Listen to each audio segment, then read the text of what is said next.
The GBI specializes in complex cases. When local law enforcement is up against a tough case, many times the GBI gets called in to help. And when they respond, well, they bring with them some pretty high-tech tools. Zach Merchant goes inside the GBI for a behind-the-scenes look at its tools of the trade.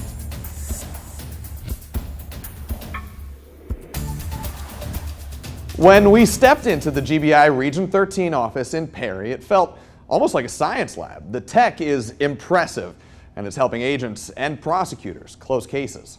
A seemingly routine domestic call went off the rails last year. A man opened fire on Centerville police, shooting one officer twice and firing dozens of shots at others.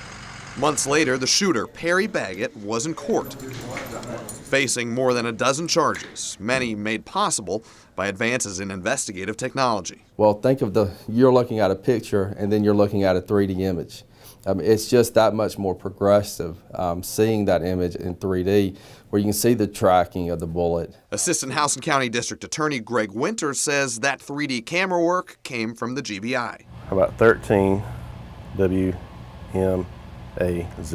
We got a first-hand demo of how it all works from Brian Hargrove, one of the GBI's statewide technical leaders. We'll say this is a crime scene, and what we can do is we can put, if we've got evidence laid out in here, if this is just where we wanted to be here, then we can do one scan. If not, we may need to get on the other side of the truck over here because it's line of sight. The camera uses a laser to scan the scene. What you're seeing here is the actual point cloud that the scanner took of this room. Once the scans are complete, they're compiled into something more user-friendly. This is the end product that we give to our district attorneys and prosecutors. These images are from the Centerville shooting. It's a very large scene and a lot of stuff going on, so yeah, it's very challenging. Crime scene specialist Lee Weathersby says distances between evidence can be calculated and bullet paths made clear. Those are trajectory lines that we put in based off our analysis at the scene.